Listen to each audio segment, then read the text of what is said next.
What's going on, everyone? Welcome to Sportskeeda Wrestling's The Debrief. I am your host, Jose G, and next to me, the top Chico himself, Rico El Glorioso. Welcome to the only show on Sportskeeda that covers AEW and NXT.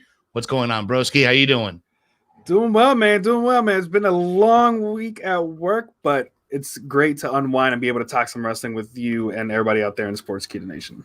Oh, absolutely, guys. Lots went down this week in NXT and in AEW Dynamite, and we're going to cover everything from Cameron Grimes on a jewelry shopping spree to an unknown vignette, someone coming down the line, Diamond Mine, I don't know who the heck that is, to Adam Cole breaking his silence with Arash Markazi, and now in AEW, we also have a brand new Impact Wrestling / AEW / Triple A mega champion and Kenny Omega collecting all the belts to get the Infinity Wrestling belt gauntlet like we had talked about.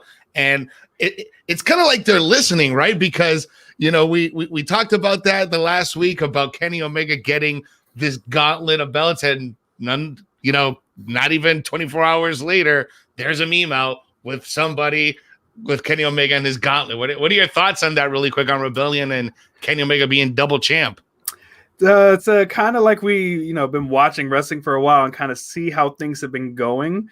Kind of have an idea of the storyline that they're telling here. And it looks like we're happy to be right about this one. But, hey, I'm all for it. Like, obviously, we've seen it with Ultimo Dragon. Like, and Austin Aries when he did it at one point as well. So I like these kinds of storylines. And if there's anybody right now that's the perfect person to do it, it's Kenny Omega. So I completely agree. The right time, keep going with the open door. Hopefully we're going to see that crossover match. I know you're hoping for Roman Reigns. It's not going to happen. But maybe we'll get the IWGP World Heavyweight Champion, Will Ospreay, fresh off of a win versus one Phillip Brooks, defending his title against Kenny Omega. Hopefully.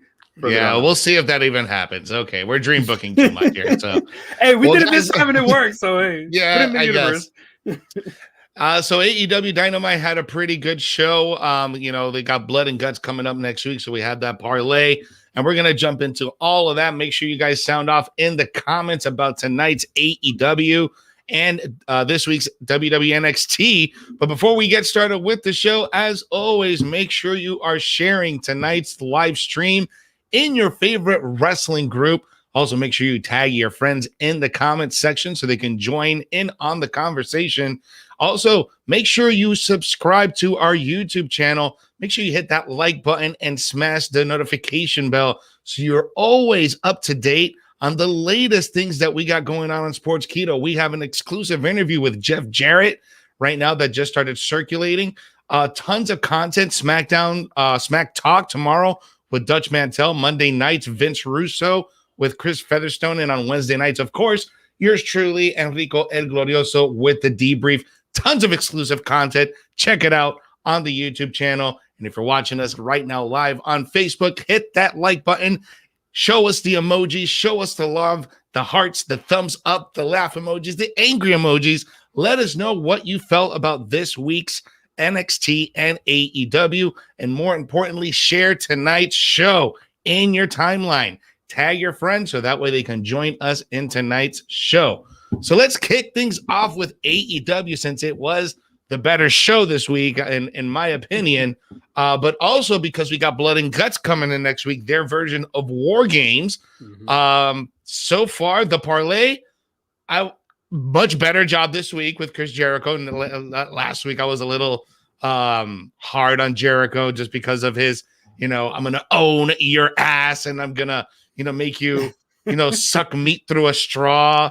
So this week he didn't come with that. Well, much stronger promo from both sides. MJF sides with the Pinnacle Inner Circle with Chris Jericho's. What was your final take on this? And what was your favorite interaction between everyone there? I just thought this was great overall. I'll give my hat off to MJF because he really put over Chris Jericho in a way that sets him up to really try to take him down. Like, kind of like what you were saying, and you were a perfect example of what MJF was saying. Like every time Jericho holds that mic, he's holding the company in the palm of his hand. Like the way that his promos go, the way his performance goes, could be the way that the company goes. So, and you had some critiques to say about it last week, and now he's showing that, you know what, that's just an example of that. But because of that's who Chris Jericho is, that's what MJF aspires to be. That's why he said, thank you. Thank you for giving me this opportunity. So that's why when I beat you and you're down and you're bloody, when I'm looking down at you, I will say those two words once again. Thank you. So I thought this was a great job from both guys, especially Jericho cutting off Tully Blanchard. Because, you know, it's like, all right, we got time. We got to go. Yeah, that was great too. No, you don't cut me off. You don't cut me off my promo. And he just keeps going. So I thought it was great from both sides. Sammy did a great job too, being able to lead into what would be the advantage, because they were going to do a coin toss. They said they were, but of course, no, it's not worth a coin toss for this groups. But they egged Sammy on, and he wound up giving the advantage to Pinnacle. So I thought all the interactions were great. They were selling it, especially Santana and Ortiz. Like Santana, he's gotten a lot better with his reaction and expression, and just the quick one line, you know, especially once they mentioned his daughter, they started bringing up kids. Oh, you don't do that, especially with some Puerto Ricans.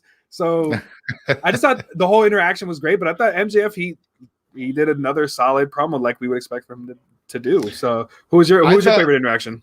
I thought my favorite interaction was Shawn Spears and Sammy, dude. Like it got real, especially when Sammy's, he was pointing out, listen, ever since you came over here, you've been nothing but a failure. And as a matter of fact, even in the company that you were working before, you were a failure. Just deep and just cut to the side. Oh, that must have hurt. But it was a great interaction between Spears and Guevara. We didn't get to hear from the AEW Roman Reigns and Wardlow or Jack Hager, since the, sucking meat through a straw incident last week. That's why I kept the mic away from him. Like, you know what? Yeah. You're in timeout. You're in promo timeout. Yeah. So it was I thought it was a good lead up. A little bit more of a redemption from last week's promo from Chris Jericho. Much better, and I'm definitely looking forward to it. Now, it's a little bit different than your normal War Games match, and from what I understand, I think you wrote down a little bit of the rules here, Rico. Yeah, it's basically the same thing that we would expect. Two guys, it's 2 rings, 2 cages, with 2 guys from either team starting it off. The team with the advantage also gets the first guy in, but this time it's going to be 2 minutes instead of I believe it was 3 minutes for War Games. This one's 2 minutes. So it's going to go a little faster, but it makes sense because there's 5 guys per team as opposed to the 4 that we would normally get in a NXT War Games. And I think this is also submission only, right? Like there's no pinfall. There's no. Oh, I didn't pick up on that. I think I heard that. Yeah. If you guys clarify it for me, is this match submission only? That's what I heard. I don't want to be, wrong about this, but that's what I'm thinking. I think that's what it was, but I don't know. We'll see. We'll see who makes who quit. Yeah, it's gonna be right there in Cinco de Mayo in Jacksonville, Florida, right up the road from you. Yeah, man. So, but tonight's AEW Dynamite opened up hot with the number 1 wrestler in AEW with Hangman Adam Page going up against the FTW champion Brian Cage with Taz and Ricky Starks. The match started off in chaos. It started off where I think it was Ricky Starks. I'm not sure if it was Ricky or if it was Cage who attacked Adam Page from behind, started going at it. Boom, boom, boom, boom. Power bombed him in the outside. Brian Cage did. Just got complete assault and manhandling of Adam Page. Then the match gets started, and Adam Page attempts to come back, but he never was able to come back as Brian Cage just put the mother of beatdowns on Adam Page tonight and beat the number 1 wrestler in AEW, the number 1 ranked wrestler. So does that mean that Brian Cage is now the new number 1 ranked wrestler in AEW? I mean, technically, if Dr. Britt Baker, DMD, has anything to say about that, I'm sure she could clarify how the rankings work, because we heard again from her today with her being the new, number 1 contender for Sheeta's title. So I would assume, he takes that bump, he takes that hit. So it seems like they're pushing him back, which makes sense for kind of like the storyline that we were alluding to before, like Kenny collect all the belts, and then on his downfall, Hangman can finally get the belt. So it looks like they're going to push him back a little bit. They're going to, I would assume, maybe a crisis of confidence kind of situation where, all right, he was on this win streak, and now you bring out Brian Cage, you bring out the FTW champion, and he can't beat him. You know, who's going to be the next person he's going to go up against? Like, maybe it'll be Marty the Moth, who made his AEW debut on Dark. That's He lost to Brian Cage. Like, it could be the next guy that's going to beat him too. So I'm guessing that's going to push it back a little bit. But man, they're building up Brian Cage, so I would expect we see Brian Cage, you know, possibly against Kenny Omega sooner rather than later. I'm okay with that. I want to see that. Kenny Omega's probably going to beat him, but I still want to see it. And another thing that's probably going to come up pretty soon is a tag team title match. But we'll get to that in just a moment. But we did have the current AEW tag team champions have a eliminator match today against Matt and Mike Sydal. And it was a pretty good match overall. But how about the Johnny Cage move from Matt? Yeah, like to get that dirty old win.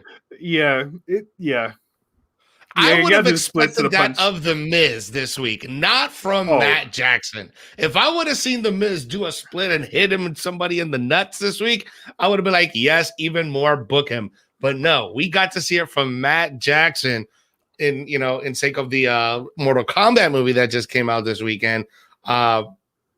Dropping the split punch to the groin area, to the lower extremities, if you will, to the nether regions, to the nether realm. Yeah, to the nether realm.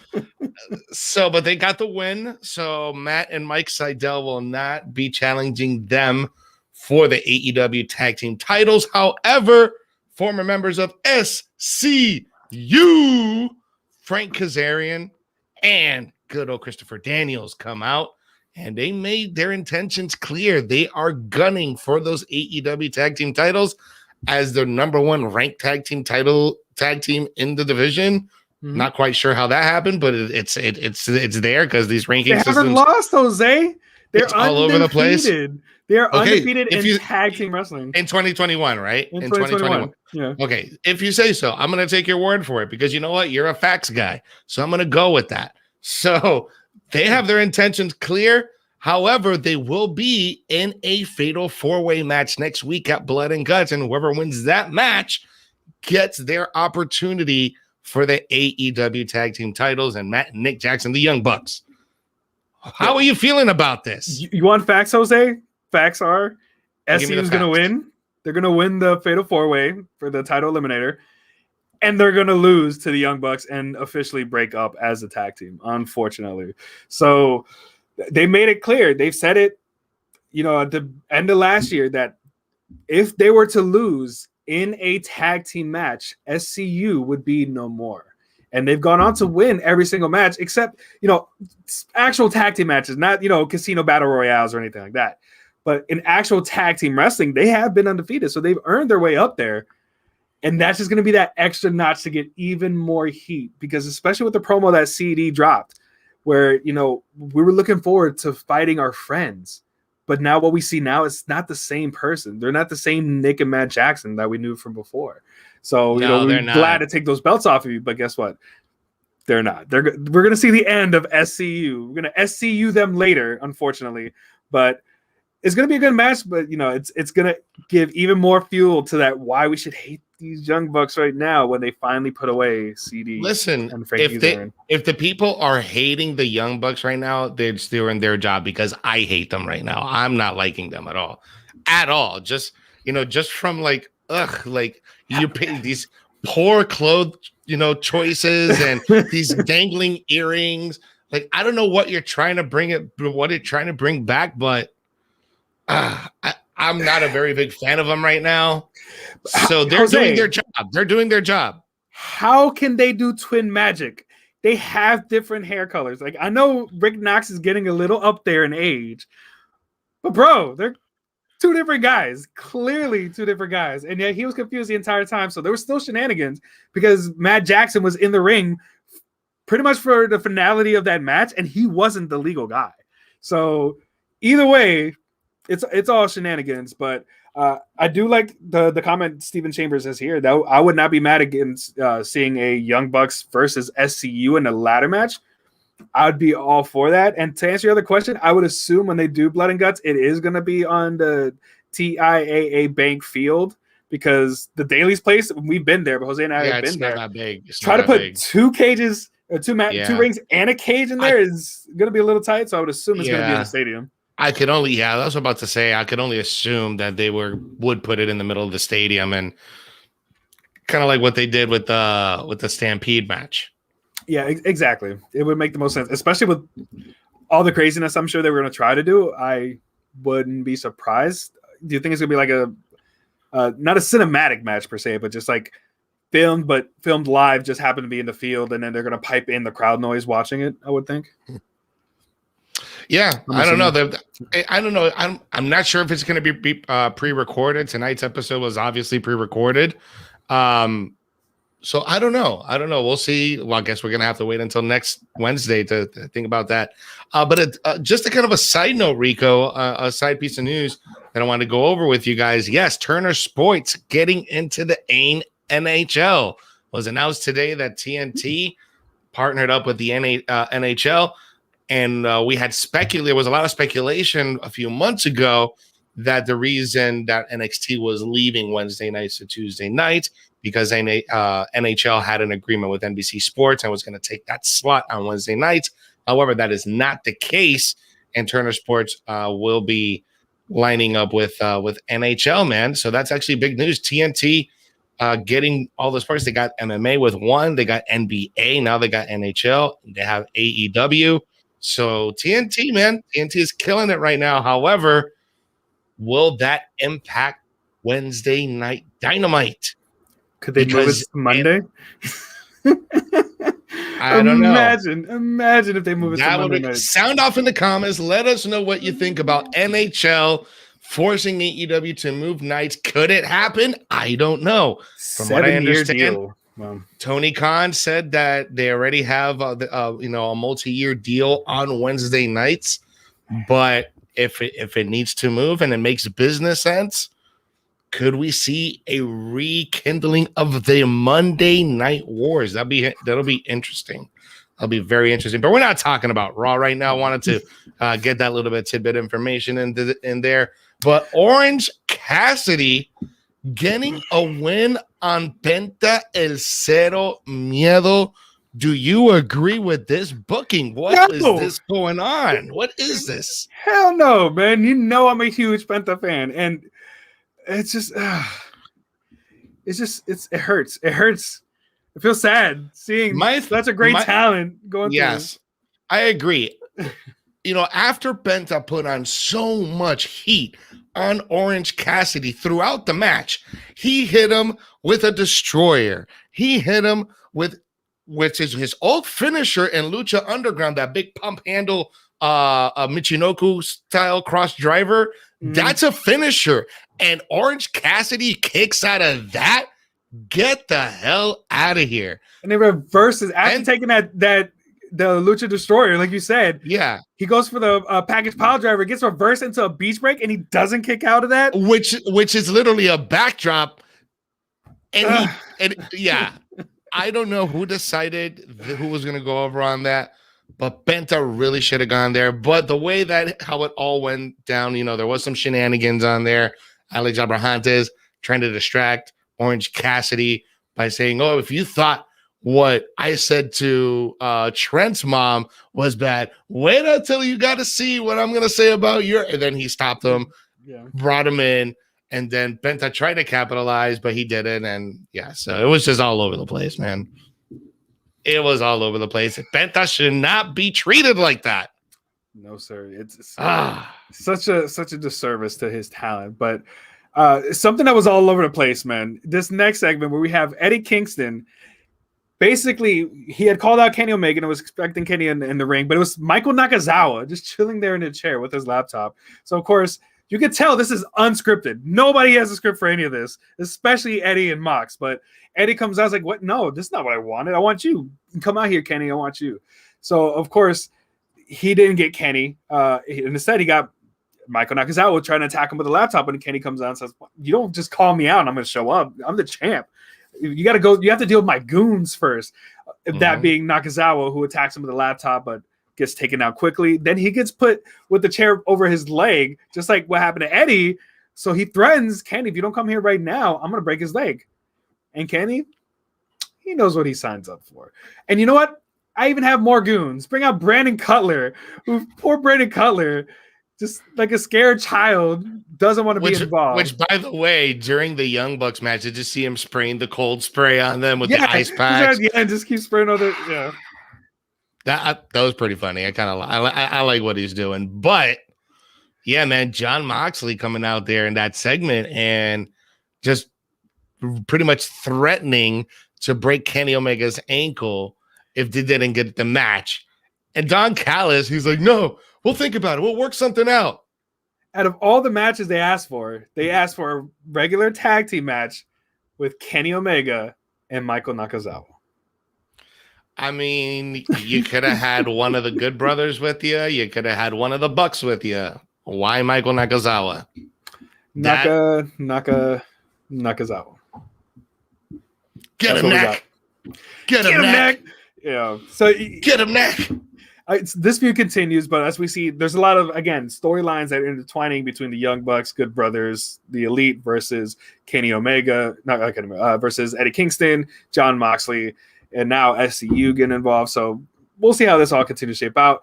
But we did get to see the in-ring return of one Chris Statlander. Our favorite alien has returned, making a return at the Arcade Anarchy match, going up against super bad girl Penelope Ford and taking her out too.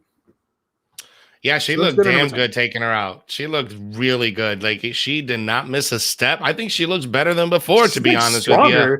I think she's stronger and looks a little more crisp too. So again, she come back from an injury. You got more time in the gym. Looking good. No, but like her in-ring work she looks really good tonight against Penelope. And Penelope just came off a really big win on Dark. I think it was last night or maybe the week before. So I was expecting, for Penelope to come at her strong, and she did.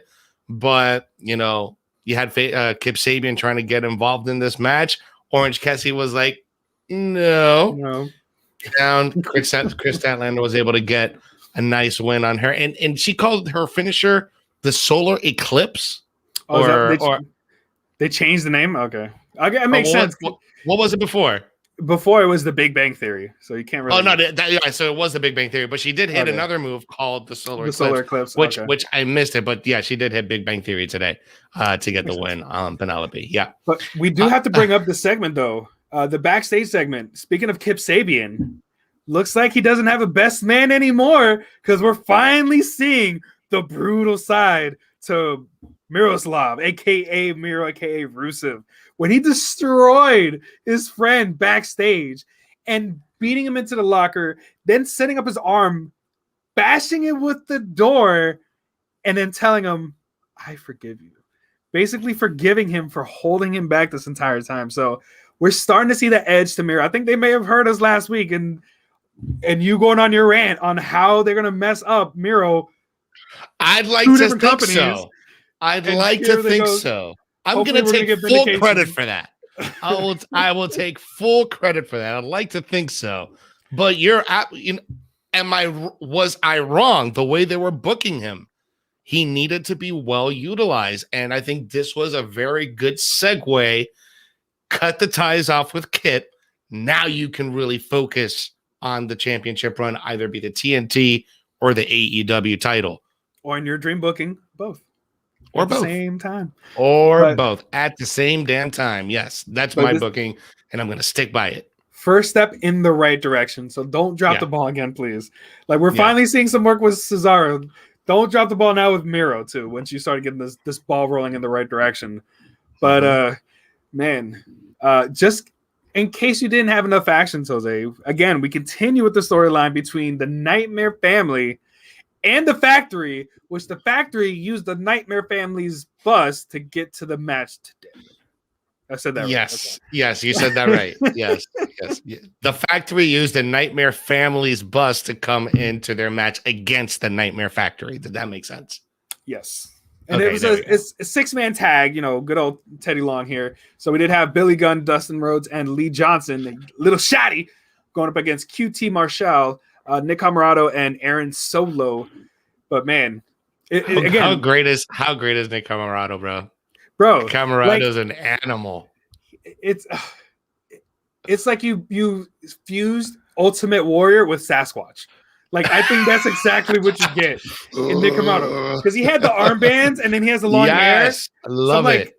Extra hairy chest of Ultimate Warrior. This is what we would get. So he continues to be a badass, but it's really the story about him and Anthony Ogogo, because Billy Gunn had his stomach area wrapped around from the gut punch from last week. And guess what? That's a target on his stomach because he got hit once again, as well as Little Shotty Lee Johnson getting hit while the ref was distracted, getting the win for the Factory. But it doesn't end there, because, of course, as the feud breaks out afterwards, QT is running away. He's trying to go back to the bus, and the camera angle didn't help because you can see him the entire time. But you see somebody in the doorway, blonde hair and all, neck tattoo and everything. Cody Rhodes returns and starts attacking QT Marshall. And then they go up to the top of the bus, like if we were playing WWE 2K20, and then he locks in the figure 4 on top of the bus. This isn't over yet. This would have been a really good spot to like throw him off of the bus, like have like an area that would have been padded, and like not even show him, but just like throw him off the bus, showing that he had the upper hand leading into their match next week, because they got a one-on-one match next week. So I thought that was a really missed opportunity there. Instead of having that figure 4 spot, maybe had a cutter spot up there, or like I said, throw him off of that top of that bus, landing in an area to be like, oh shit, like damn, like he's really gonna want some retaliation next week on this one-on-one match. So they're saving that for next week. I think they're gonna save that for next week. But like, did you feel there was a missed opportunity there too? Oh, obviously. Like, anytime that you go up there on any WWE 2K game, you're throwing somebody off. Like, nobody like both guys don't gently get off of the bus to attack each other. No, you throw somebody off of that thing. So, you kind of expect that. And I guess that's just out of, old habits die hard, just assuming that we're going to get that kind of dangerous spot. But I'm assuming they're going to save that for a bigger spot like next week when you have all these eyes for blood and guts and everything going on. We'll see. So we'll see about that. But one thing I'm really looking forward to see, they've made it official. We are going to get an IWGP US Championship match on Dynamite, as Jon Moxley is going to defend his title against Yuji Nagata. That is freaking huge. That's going to be a spectacular match. And they're doing it on Dynamite. That forbidden door, man. It's not a door anymore. Now it's just an open screen, bro. It's an open floor plan. That's what we got going on here, and I'm all with it. We got Property Brothers booking wrestling matches in an open room concept. Just open room concept, bro. Just everybody's welcome in here except for WWE. You guys gotta stay outside over there. Everybody else can come on in here. Everybody else can come in here except you guys. No, we don't like you. But let's talk about this championship match tonight, though. TNT, Darby Allin going up against 10 of the Dark Order. Where do I start with this? Just have him go up against the entire locker room, and he's still going to kick out of everything and still wind up winning the match in a ridiculous fashion. Super Darby. It's starting to become a little too comic booky. Like, it's becoming a little too unbelievable. Just how he survives everything that gets thrown at him and still ends up winning retaining his title. Every time. Dude.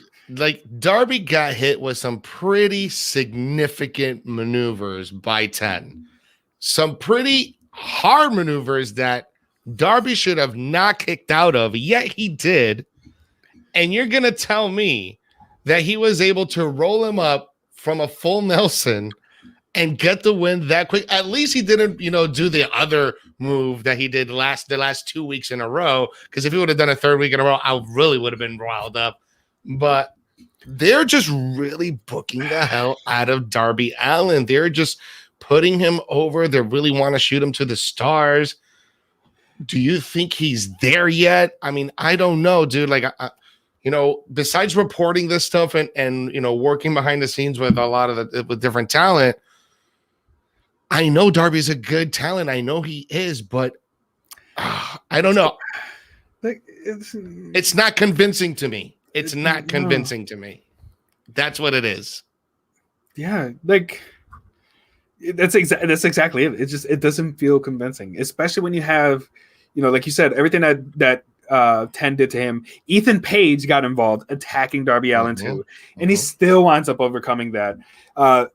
It looked like the finish was a little bit botched because it looked like the idea was Darby was supposed to get his legs over 10's legs to hold him down. He still went on with it, and that's fine. But I'm really, really hoping that this is to keep building up, like Stephen Chambers is saying, Super Darby. Keep building him up so that Lance Archer can just destroy him and just wreck him to become the new TNT champion. Because at this point, if Darby kicks out of a blackout, then like I'm done. Like he's a superhero. Like just give him the AEW title at this point, and have him retire because no one's gonna take that belt off him. It's crazy, dude. You're absolutely right about that though, because you have all these guys that have legitimate finishers that will put down big ass dudes. Then you hit that same finisher and Darby Allin kicks out of it. So you're going to tell me that when he goes up against Lance Archer, he's going to kick out of the blackout. When he goes up against Miro, is he going to kick out of the game over? Yeah. Or is he going to get out of the game over? I mean, he's going to get out of it, and it's going to turn into the Last Supper somehow, and he pins him, and he retains. That's what's going to happen. Sound off in the comments. Let us know. Are you guys digging this current TNT Championship reign by Darby Allin? Is it believable? Are you guys buying it? Or do you think, they're really doing a Super Darby on us, and I'm not liking it? Sound off in the comments. Let us know what you thought of AEW this week. Before we move on to NXT, guys, make sure you follow us on all of our social media, platforms here on Facebook, Instagram, Twitter. Make sure you follow us and subscribe to our YouTube channel. Like this video and hit the notification bell so you never ever miss a post, an update, or a live stream. Same thing on Facebook. If you're watching us right now, make sure you hit that like button, the love button, the emojis, the laugh emojis, the angry emojis, whatever emojis you like. The more emojis we have, the more likes, the more the show gets seen by you viewers. And also hit that share button and share in tonight's video in your favorite wrestling group and tag your friends in the comment section, more importantly than anything. But moving on to NXT. NXT this week was a little weak. But again, you're still kind of developing some stories post Stand and Deliver. We haven't seen Finn Balor in several weeks. We finally got to see Adam Cole. Adam Cole breaks his silence in an exclusive interview with Arash Markazi. And then we also got to see some teases of a possible new team or a new member. And then we also had a pretty cool 6-man tag match to close out the show. But it was at the top of the show where our girl Mercedes Martinez, which, by the way, we have an exclusive interview on our Sportskeeda YouTube channel. So make sure you subscribe to the YouTube channel and check out that awesome interview with Mercedes Martinez and Rick Ucchino from Sportskeeda Wrestling. But it was Mercedes Martinez going up against Dakota Kai to try to get her way to the NXT Women's Championship. But Mercedes Martinez wins by DQ because Raquel Gonzalez interferes. And Raquel, looking all big mommy cool herself, saying, "Aquí mando yo. I am the boss here." I'm with this feud, man. I'm down to see Mercedes Martinez and Raquel Gonzalez just go at it right now. Yeah, give me more of it, man. I'm glad we're gonna see this matchup. I think this is a great first feud with for Raquel Gonzalez. With her newly won NXT Women's Championship. So if there's anybody that's going to make her look amazing, even more stronger than she already is going to be Mercedes Martinez. So as much as we would love Mercedes to get that one run with that title, you know what? This is Raquel's time. Let her thrive. Put her on that platform. She's going to make it look great. Yeah, she looked real dominant in her interaction with Mercedes. But I can't wait to see this matchup, man, because if anything has taught us that both of these women can go. I mean, Mercedes Martinez went toe-to-toe with Rhea Ripley, and Raquel Gonzalez took Rhea Ripley out.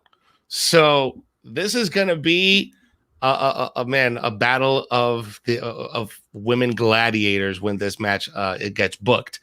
But man, let's talk about GYV, the grizzled young veterans, putting MSK on notice, but then immediately getting challenged by Toothless Timmy and Old Man Ciampa. Man, they should be NXT Tag Team Champions, and you know I've been saying this for a very, very, very long time. But I kind of want to see Toothless Timmy and Old Man Ciampa as Tag Team Champions. They gotta be the ones that take them off MSK. Really? Dude, there's something about those two. What happened to your boy Timothy Thatcher joining Imperium? I know, but it doesn't look like that's going to happen.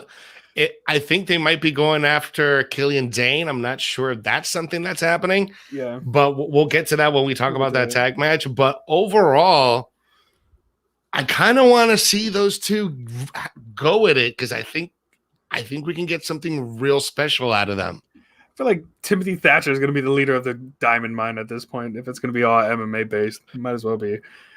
But you know, these are two hard hitting guys, and it's going up against the Grizzly Young Vets. We're going to get a physical match, so that's going to be great to watch too. It's just, you know, it's going to be the GYV. It has to be. GYV, it has bro. To, right? You cannot negate them anymore, bro.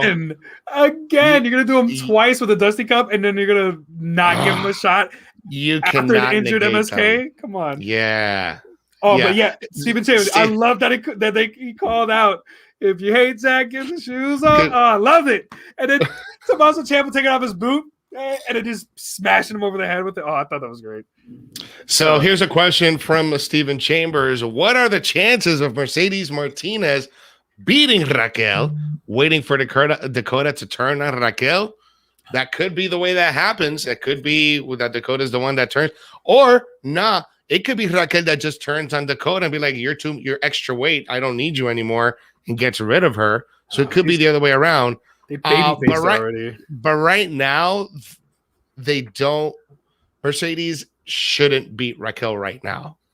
Not right now. I don't think it's time.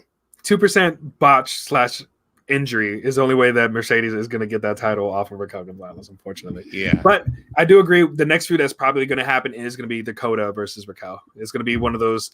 Raquel is, you know, she's thriving in the spotlight, and Dakota's going to be, you know, hey, it's thanks to me that you're in this position kind of thing. So we're going to get that split like the Diesel, Shawn Michaels kind of thing going on here. So I'm assuming that's going to be the next feud, but to continue to make Raquel look dominant is going to be, you know, at the expense of one Mercedes Martinez. Well, speaking of someone who hasn't looked dominant in a few weeks, our girl Toni Storm, former UK champion, Mae Young champion, lost to Reality of Wrestling performer from Houston, Texas. This is Booker T's promotion. Zeta Ramir gets the win on the veteran Toni Storm via distraction, obviously, from Zoe Stark. However, it was that beautiful shooting star press that went across the ring. Man, it was a thing of beauty. Getting the win on Toni Storm, that really raised my eyebrows. What was your impression of this? It's another one of those shock wins, because when I saw, I'm like, oh, Zeta versus Toni, whatever. Toni's going to win. Clearly, you know, it's enhancement talent. But no, like, they put enough faith in this girl to get that win over Toni Storm, even though it's really to build that feud between Zoe Stark and Toni Storm. They're putting some nice eyeballs on, you know, on Reality of Wrestling, Zeta Ramirez, you know, getting that big win. We didn't expect it, especially with that impressive shooting star press. I'm glad she didn't shortchange it like Brock Lesnar, because I was kind of worried because she was kind of far away. It looked like that. It looked like she was about to land it, but she did land it. It looked good. So props to her. Which also shout out to one of our friends, Chico Adams, is going to be making his debut in Reality of Wrestling very soon too in May. So, you know, hopefully more people tune in, seeing Zeta. You will see some of our friends here too. Check out Reality Wrestling, man. Oh yeah, no, Reality Wrestling is where it's at right now. One of our friends of the show from Recons of Wrestling, Will Allday, bro, he is the reincarnation of AJ Styles, dude. Like that guy is on that level. He's even real though good. He keeps losing on Dark along with our other friend Jake St. Patrick, because Jake had to go against Lance Archer. Poor guy. Yeah, those guys. Yeah, those guys are really good, but they got to put over their home guys. So I get it. It's all good. But one thing that I'm very good about is Bronson Reed getting that W on Austin Theory. But it was all the shenanigans that happened during this match, because we have the Way come out, and then you have Indy Hartwell just sulking on the corner because Mom and Daddy Gargano are forbidding her from ever seeing Dexter Lumis or interacting with Dexter Lumis. So she's acting like a hormonal teenager in the corner, just sulking, while Austin Theory is getting his ass beat by Bronson Reed in the middle of the ring. And again, Austin has been doing such good work in that ring. People are appreciating what he's doing. I am loving what Austin Theory is doing in the ring. Even he's not getting any wins, it doesn't matter, because not only he's making Bronson look amazing, he's looking fantastic in his own self with all the extra selling that he's doing. That might turn off some people. I'm okay with that. I like it, but it was what happened later in the match that allowed Bronson Reed to get the win.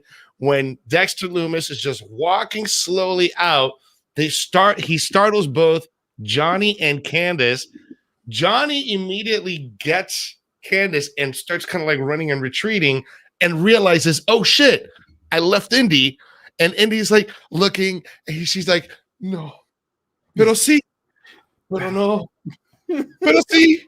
But no. And then they start walking around the ring while the match is going on. Indy climbs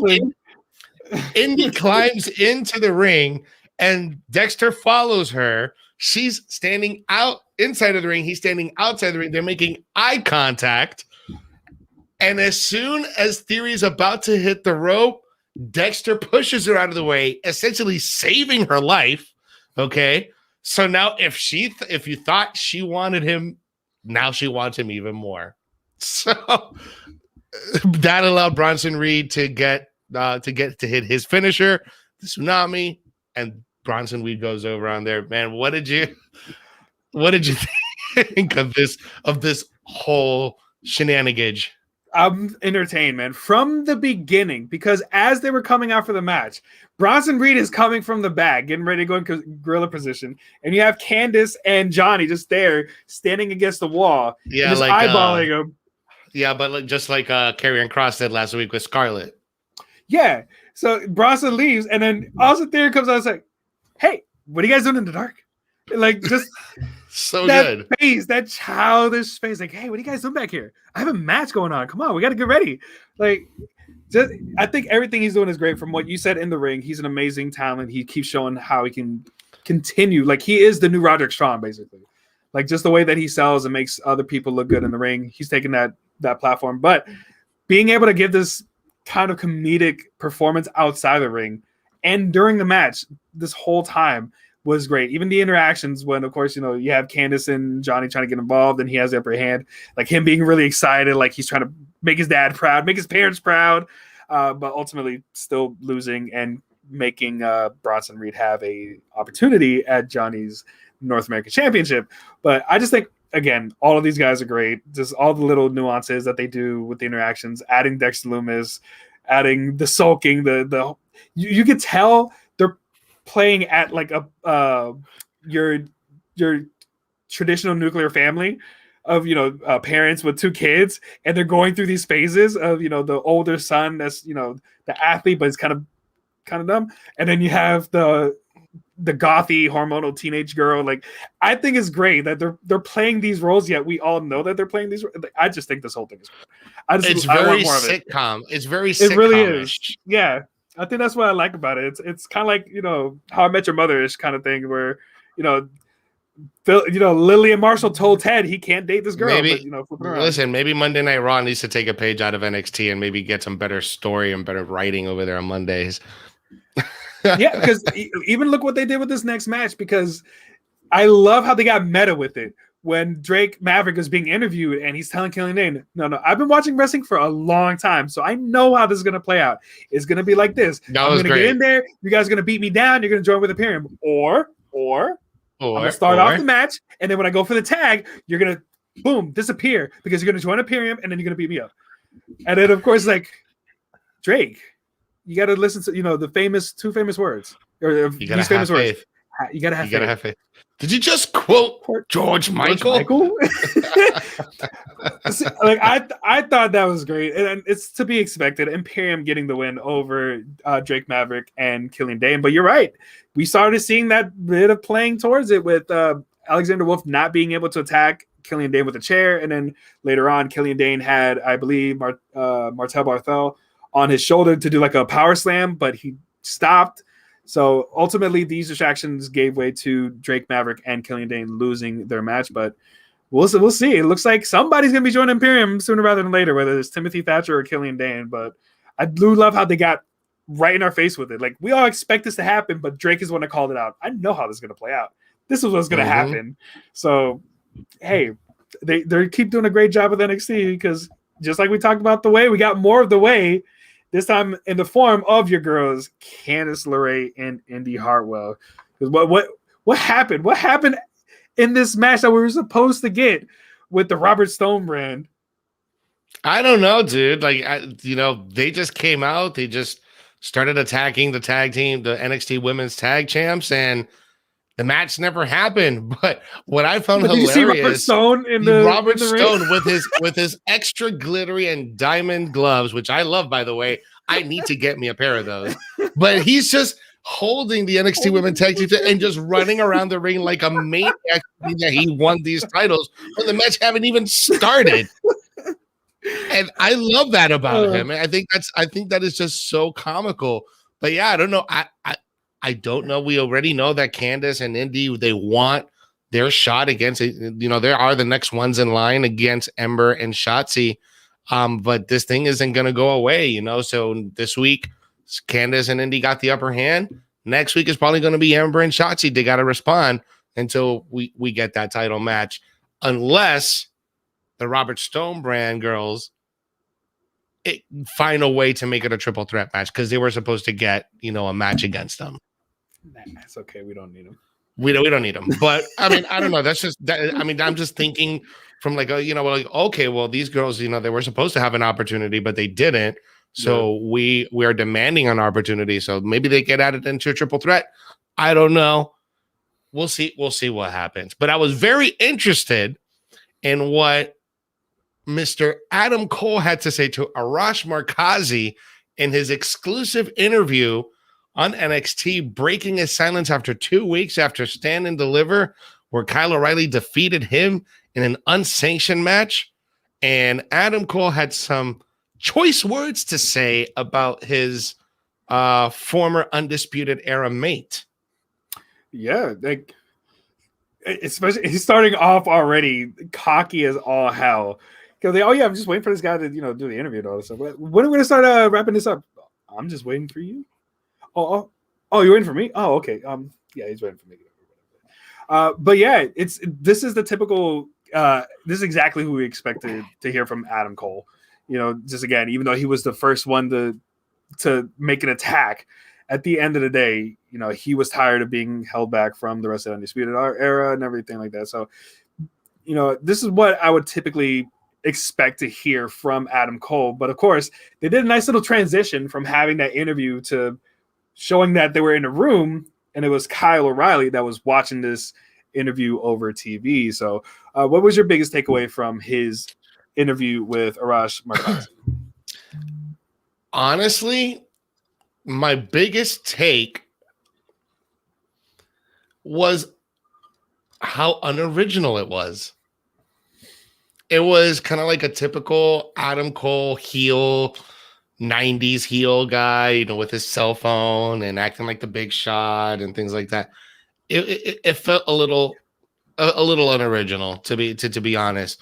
It felt like he was doing an impersonation of Bobby Roode when he was doing a heel promo kind of thing, where he was trying to come off of like that bit of arrogance, but in a different way, I guess. I don't know. It just.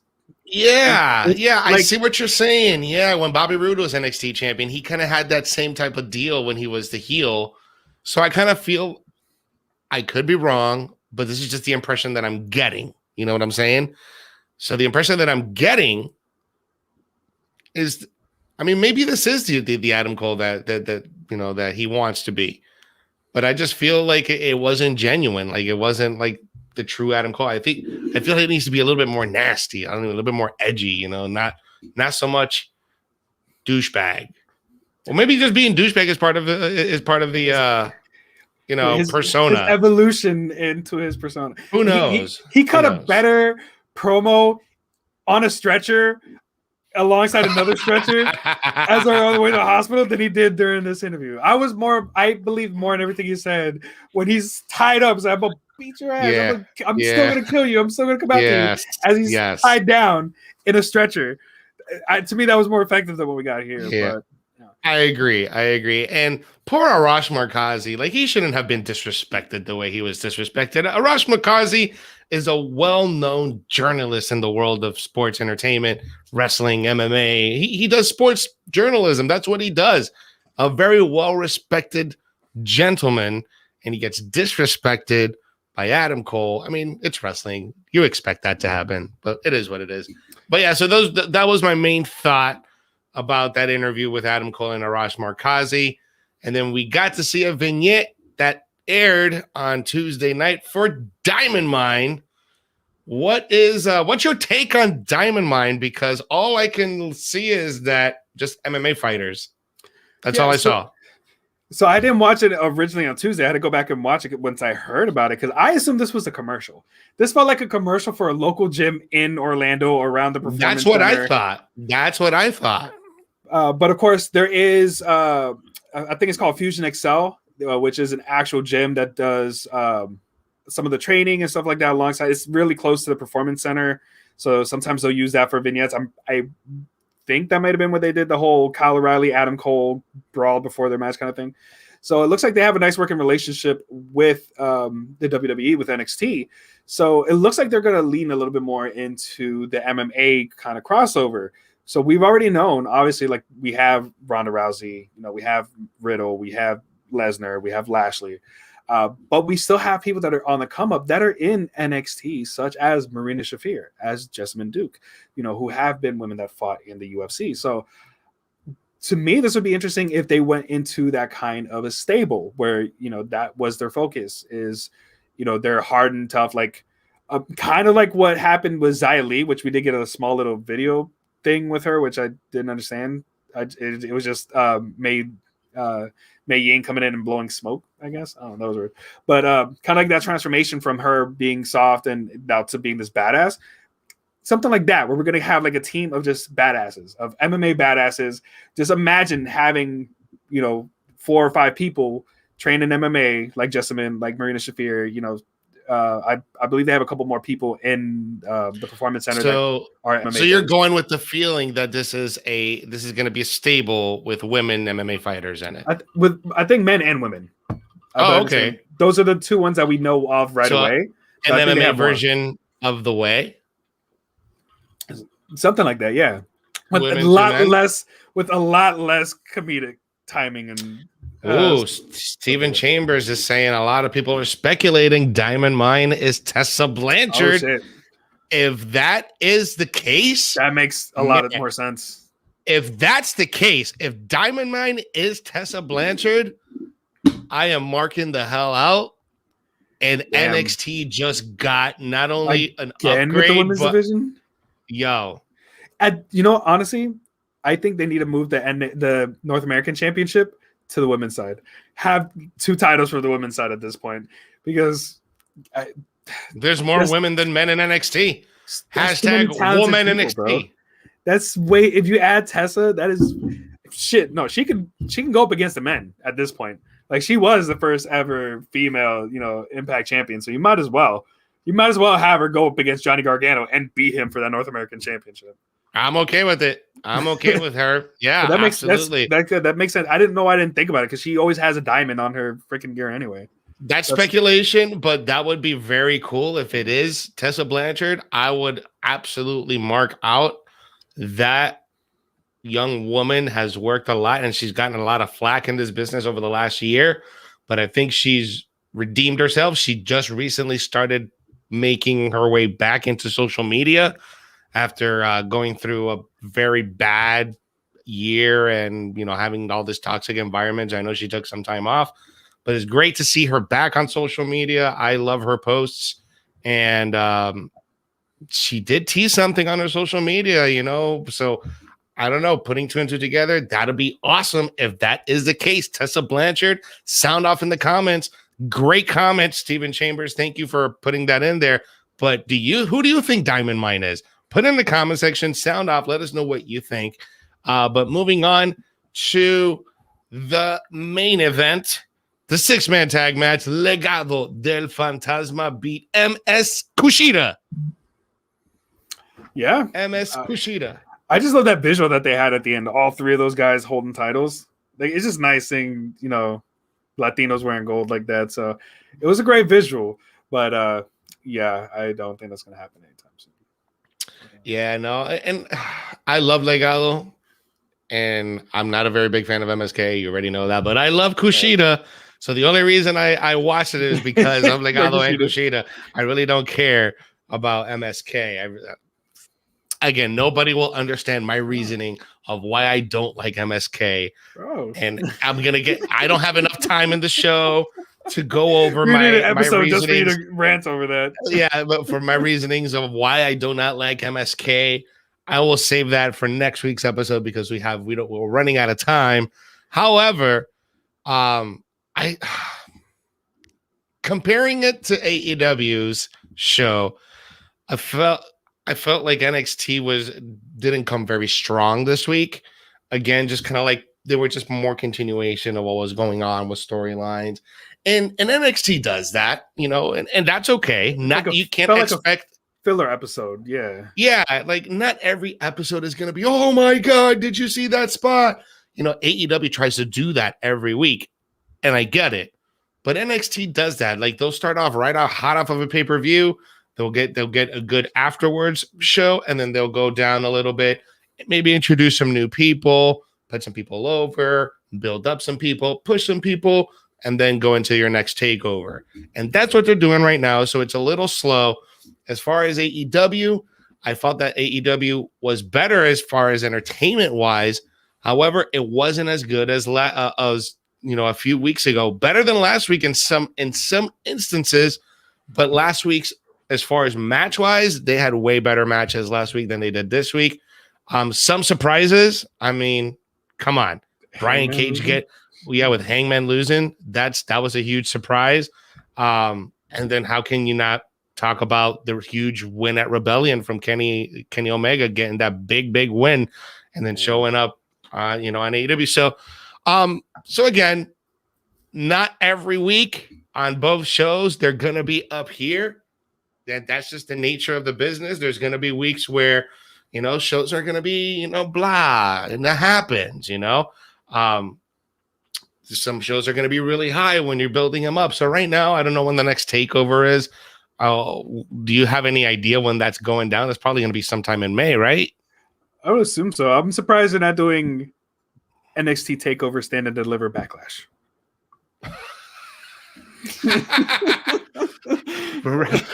WrestleMania NXT TakeOver, okay? WrestleMania NXT TakeOver Stand and Deliver Backlash.